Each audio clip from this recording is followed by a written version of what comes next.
Now let's take a look at the difference between three terms that you may hear thrown around called unicast, multicast, and broadcast. Now we're going to break each of these three different terms down by dividing them between IPv4 and IPv6 because it's a little bit different when we're referring to them. Now unicast, multicast, and broadcast, or also anycast for IPv6, refers to the ways that our individual computer, our individual device, is going to try to talk to other device or devices out on the network. So we need to understand how these work and understand what they're referring to. Now when we're referring to a unicast, we're referring to, when we're talking about IPv4, we're talking about a one-to-one relationship.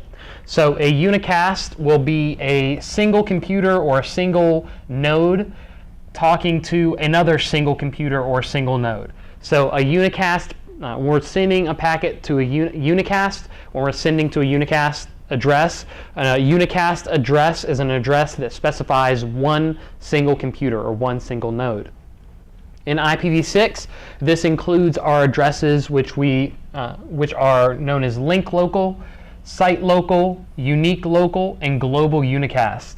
All of these are unicast addresses that specify one single interface on a network or around the world, especially when it comes to our global unicast. Our global unicast refers to one address, one IPv6 address on the entire Earth and the entire world. So that's going to be our unicast, where it's a one-to-one relationship.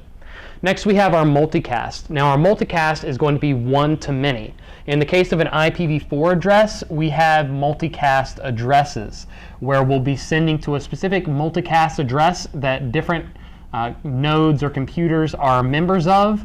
And when we send to this multicast address, it actually sends to those multiple nodes.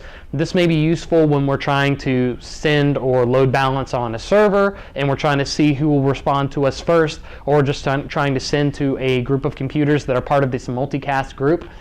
So with IPv4, a multicast address will be one-to-many. The same with IPv6. It's one-to-many. Now IPv6 does not have broadcast. It does not have one to everybody. It doesn't have that broadcast mentality, but it does have multicast groups which are sort of used to which are used in place of using broadcast. And IPv6 replaces broadcast with a combination of multicast and anycast addresses. Anycast, which we'll talk about in just a second. So remember, unicast is uni, which is one-to-one, like unicycle with the one wheel. And multicast is multi, so we have many, one-to-many. And then we have broadcast and anycast. Now broadcast is IPv4 and anycast is IPv6. Broadcast is going to be one to anybody who will listen and is in my same broadcast domain. So what's a broadcast domain? Well, a broadcast domain is essentially any computer that you could hypothetically reach by just talking with their MAC address. So you are reaching these computers that are inside of your router or inside of your network. Now, these broadcast addresses, if we had a network diagram here, where if we have, we'll give ourselves a standard switch, we're going to start using these icons more. For example, this box has two arrows going in opposite directions for a switch. So we have our switch with our different computers on it, connected to another switch with other computers on it, and then our second switch is connected to a router. If on the outside of this router, say there's another switch with more computers, and our computer right here sends out a broadcast message with IPv4, our broadcast message only propagates on this side of our router. Our broadcast domain is this segment right here that's connected by our switches here. So when we send out a broadcast, we'll only be hitting these computers here, as well as our router. It's also important. So these computers here and our router here. Computers, switches, router, but our router will not propagate our broadcast message. Just imagine the horror that would occur on the internet if routers did broadcast or propagate broadcast messages. A single computer anywhere connected to the internet could send out a broadcast message and it would propagate all over the world if every single router potentially propagated out these broadcast messages and there was no rules or anything to stop them. Every single router would just continually broadcast messages all over the world. So we needed to have a location somewhere where we said, hey, this device is not going to propagate broadcast messages, it's not going to route broadcast messages, and so that is at our router. So our broadcast is going to send a message to everyone in our broadcast domain or everyone on our network inside of our router. Our router will not broadcast or will not route broadcast messages. Next we have IPv6 Unicast. Now Unicast is a bit different than broadcast because Unicast is going to be one to the nearest anybody. So our IPv6 and then to our switch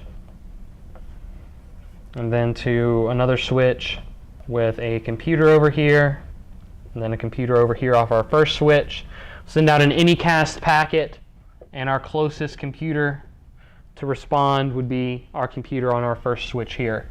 So our Unicast is going to be one to nearest. So IPv6, rather than having broadcast built in, is going to use a combination. We're going to use a combination of multicast and Unicast to essentially achieve what we needed broadcast for in IPv4.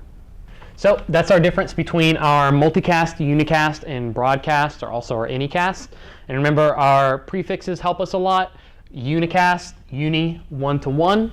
Multicast, multi, one to multiple, many. Broadcast, we're sending to a broad amount of people. We're going to send to as many people as we can in our broadcast domain.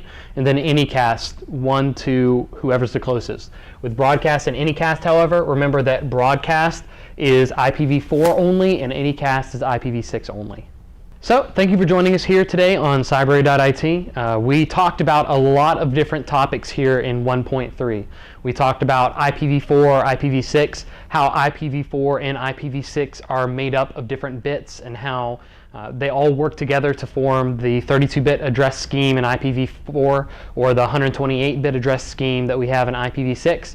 We talked about everything from subnetting to MAC addresses to how to do subnetting by breaking off into our little bits, and private and public addressing and our different addressing classes. So it was a very hefty module and there's a lot of information to go over and review in it and to study and get very good at it.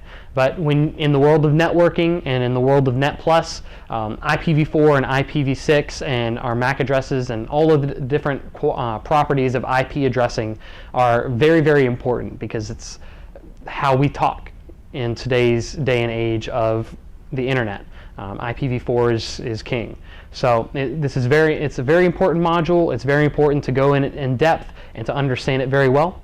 And hopefully it was very informative for you. And hopefully we'll see you here next time on cybrary.it.